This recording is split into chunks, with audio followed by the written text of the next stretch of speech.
तब बीच में मियागाम railway station पर इस गुजरात मेल का एक बहुत खतरनाक एक्सीडेंट हुआ।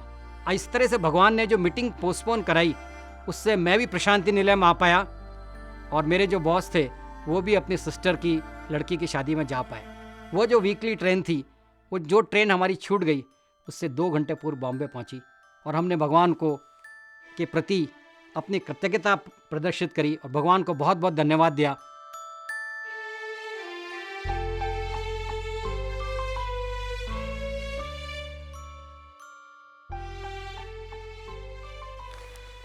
ओम श्री साई राम। परम प्रिय भगवान बाबा के श्री चरणों में नमन करते हुए सभी साईं भक्तों को मेरा सादर साई राम।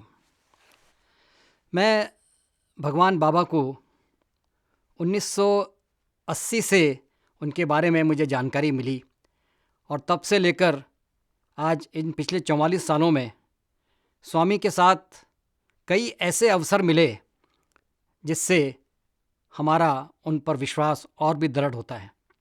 मैं उनमें से कुछ ऐसी घटनाएं जो कि स्वामी ने जीवन में परिवर्तन किया वो आप सबके साथ साझा करना चाहता हूँ। ये 1976 की बात है।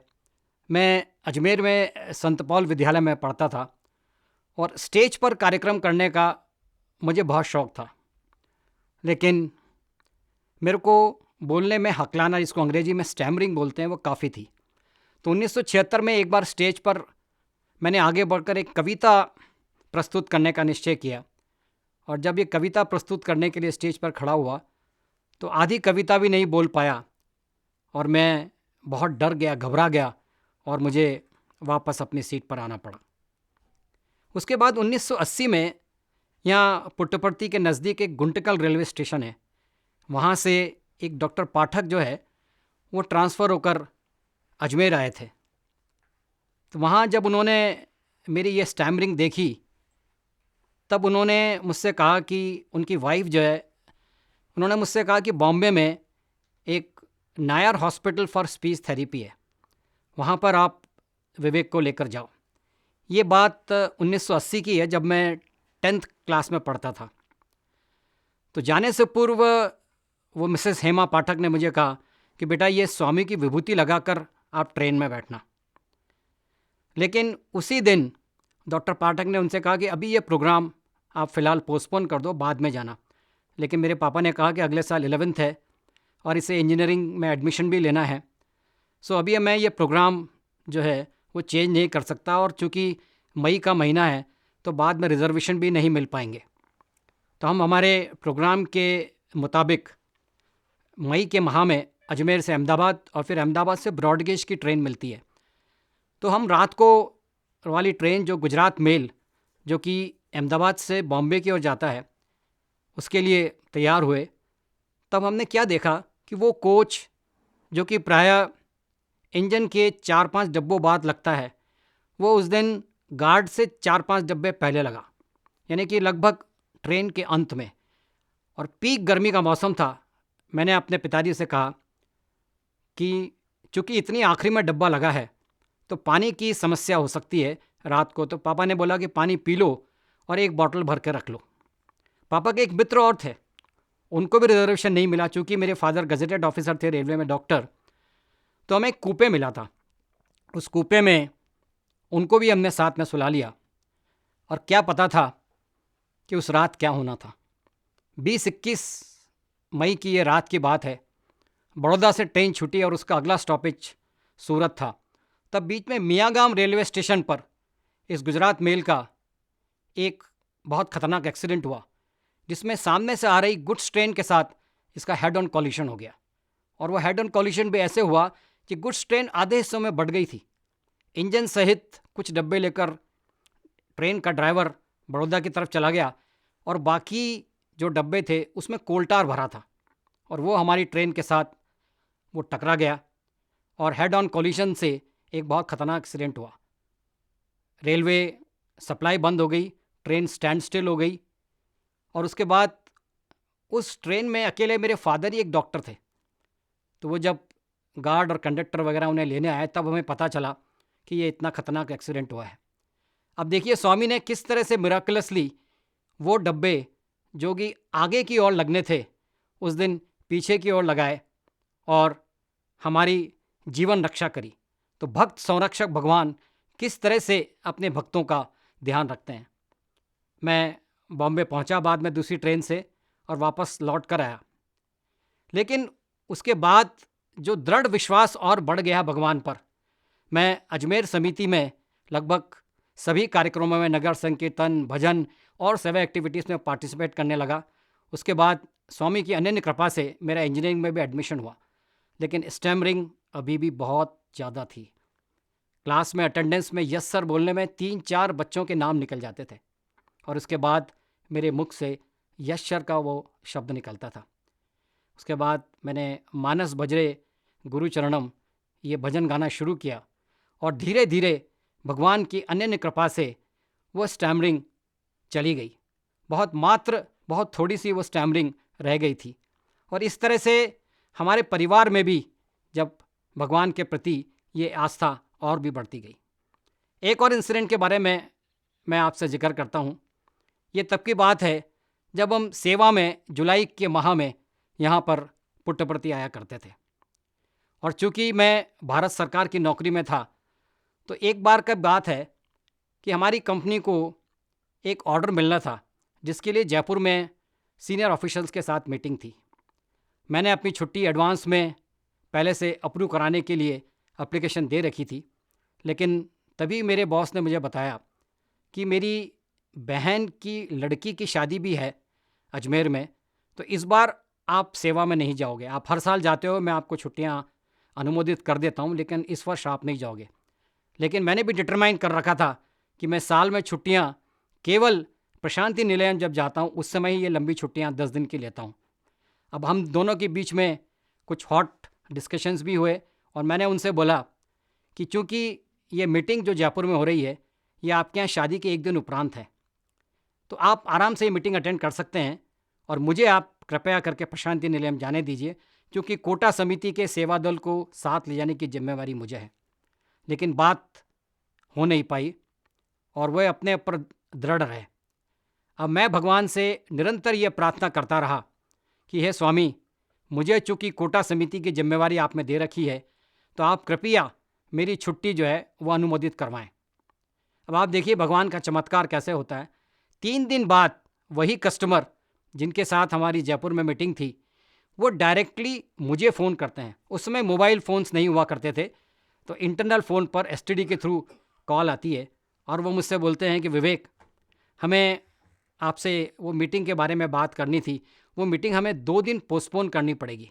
मैंने कहा सर श्योर, आप मीटिंग पोस्टपोन करिए। और इस तरह से भगवान ने जो मीटिंग पोस्टपोन कराई उससे मैं भी प्रशांति निलयम आ पाया और मेरे जो बॉस थे वो भी अपनी सिस्टर की लड़की की शादी में जा पाए। कहने का तात्पर्य यह है कि स्वामी के जो 5 Ds हैं उनमें से एक है डिटर्मिनेशन। यदि मैं उस समय अपनी छुट्टी के लिए तैयार हो जाता कि ठीक है इस बार मैं छोड़ देता हूँ, तो शायद मुझे ये प्रशांति निलयम आने का अवसर नहीं मिलता। इसी तरह की एक और घटना जो बहुत ही ऐसी घटना है जिसमें भगवान ने किस तरह से जो है वो ट्रेन हमारी मिस हो जाती है और भगवान ने किस तरह से हमें उसमें सेव किया, वो बहुत ही रोचक है। प्रशांति निलयम में सेवा के बाद प्रायः सुबह के समय भगवान उस समय पाद नमस्कार दिया करते थे। ये उस समय की बात है जब स्वामी सुबह 6:20 6:25 के आसपास दर्शन के लिए आया करते थे और दोपहर को 2:25 2:30 के बीच में। उस दिन भी ऐसे ही हुआ। हम सेवा के बाद तैयार होकर अपने स्कार्फ पहनकर कुलवंत हॉल में बैठे थे कि भगवान आएंगे और हमें पाद नमस्कार प्रदान करेंगे। स्वामी उस दिन भी निरंतर अपने समय पर आए, दर्शन दिए, लेकिन ये क्या, पाद नमस्कार नहीं मिला। अब हमें खलबली मच गई क्योंकि शाम को हमारी 5 बजे की ट्रेन थी और हमारी पूरी तैयारी थी। उस समय धर्मावरम जाना पड़ता था, प्रशांति निलयम रेलवे स्टेशन नहीं था। तो महिलाओं की तरफ किसी तरह से अनुरोध करके एक लड़की को हमने आगे की रो में बिठाया और स्वामी जब दर्शन देकर सुबह वापस लौटे तो उनसे अनुरोध किया कि स्वामी, राजस्थान सेवा दल going back in the evening. भगवान, राजस्थान का सेवा दल शाम को लौट रहा है। भगवान ने कहा संतोषम संतोषम संतोषम। ऐसा कहकर भगवान अपने निवास पर चले गए। अब ये सुबह के दर्शन समाप्त हो गए, हम सब लोग बाहर आए और बड़े चिंतित थे कि अब क्या होगा, क्या आज हमें बिना पाद नमस्कार लिए जाना होगा। बाहर जाकर देखिए, भगवान तो अंतर्यामी हैं, लेकिन फिर भी हमने बाहर जाकर एक टेलीग्राम किया और ये सुनिश्चित किया कि वो टेलीग्राम भगवान के पास पहुँचे। भक्त तो ये समझता है कि भगवान हमारे टेलीग्राम के माध्यम से ही सुनेंगे, जबकि भगवान तो सब कुछ जानते हैं। दोपहर का समय हुआ, हम फिर लाइनों में बैठे और इस बार हम हमारी मिनी बस के में सामान रखकर पूरी तरह से तैयार थे। भगवान दर्शन के लिए आए। सबसे पहले महिलाओं की तरफ पाद नमस्कार दिया। और यह क्या, पहले जब तक सबको पाद नमस्कार नहीं मिलता था तब तक कुलवंत हॉल से बाहर जाने की आज्ञा नहीं होती थी। लेकिन उस दिन कुछ विचित्र हुआ। स्वामी ने जैसे जैसे पाद नमस्कार दिए वैसे वैसे महिलाओं को बाहर जाने की आज्ञा दी गई। पुरुषों की तरफ भी स्वामी आए, हमें भी पाद नमस्कार मिले, विभूति प्रसादम मिला और हम बाहर आकर मिनी बस में अत्यंत प्रसन्न होकर भगवान के प्रति अपनी कृतज्ञता प्रदर्शित करते हुए मिनी बस में आकर बैठे और धर्मावरण के लिए प्रस्थान किया। फटाफट धर्मावरण रेल स्टेशन पर सामान उतारा और प्लेटफॉर्म पर पहुँचे तो क्या देखते हैं कि ट्रेन तो अभी आई नहीं है। हम सोचे, बड़ा बहुत प्रसन्न हुए, लेकिन बाद में पता चला कि ट्रेन का वो आखिरी डब्बा ही उसी प्लेटफॉर्म से दूर से हमको नज़र आ रहा था। स्टेशन मास्टर से जाकर बात करी तो उसने बताया कि आज ये ट्रेन 10 मिनट पूर्व आई थी और अपने निर्धारित समय पर इसने धर्मावरम रेलवे स्टेशन छोड़ दिया है। अब इतने सारे लोगों के साथ, सेवा दल के साथ, इतना सामान, हम सब थके हुए, अब क्या करें। बड़े चिंतित थे। तभी एक व्यक्ति दौड़कर मेरे पास आया कि अभी आप स्टेशन मास्टर के पास आए थे। मैंने कहा हाँ जी। बोले आपको वो बुला रहे हैं। मैं तुरंत दौड़ते हुए स्टेशन मास्टर के पास गया और भगवान ने जैसे हमारे लिए तैयारी कर रखी थी, उसने मुझसे कहा कि मेरे पास एक फैसिलिटी है कि मैं ये बोल सकता हूँ कि आप किसी पिछली ट्रेन से आ रहे थे धर्मावरम, जो लेट हो गई, तो आप आज वाली ट्रेन जो बॉम्बे जा रही है उसमें आप बैठ नहीं पाए, लेकिन आपको जनरल कोच में बैठना होगा। तो हम अत्यंत प्रसन्न, हमने कहा बिल्कुल हम तो तैयार हैं, बिकॉज हमारा जो है वो अगले दिन की बॉम्बे से हमारे सब के रिजर्वेशन थे और आप जानते हैं जुलाई के माह में रिजर्वेशन एक बार नहीं मिले तो इतने सारे लोगों को जीना बड़ा मुश्किल था। ट्रेन प्लेटफॉर्म पर आती है और ये क्या होता है, भगवान की अनन्य कृपा से वो कोच, जनरल कोच ऐसे खाली आता है जैसे कि वो हम सब के लिए बैठने के स्थान के लिए यही वो कोच आया था। हम सब अत्यंत हर्ष और प्रसन्नता के साथ उस ट्रेन में बैठे। यही नहीं, वो जो वीकली ट्रेन थी, वो जो ट्रेन हमारी छूट गई उससे 2 घंटे पूर्व बॉम्बे पहुंची और हमने भगवान को के प्रति अपनी कृतज्ञता प्रदर्शित करी और भगवान को बहुत बहुत धन्यवाद दिया कि हे स्वामी, आपने हमको ऐसा अवसर दिया और हमें पाद नमस्कार के साथ साथ जो हमारी ट्रेन छूटी थी और जिस निर्धारित ट्रेन से हम पहुंचते उससे भी 2 घंटे पहले भगवान आपने हमको पहुंचा दिया। बहुत सभी लोग बहुत प्रसन्न हुए और प्रसन्नता के साथ हम अपने निर्धारित स्थान पर पहुंचे।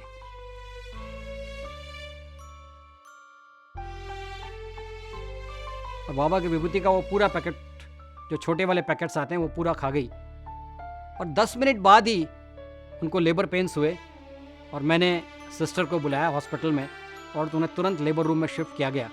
लेकिन जैसे ही बाबा बाबा का नाम पुकारा गया, स्वामी ने तुरंत कुछ ऐसा किया कि वो दोनों लोग डर के मारे वहाँ से भाग गए।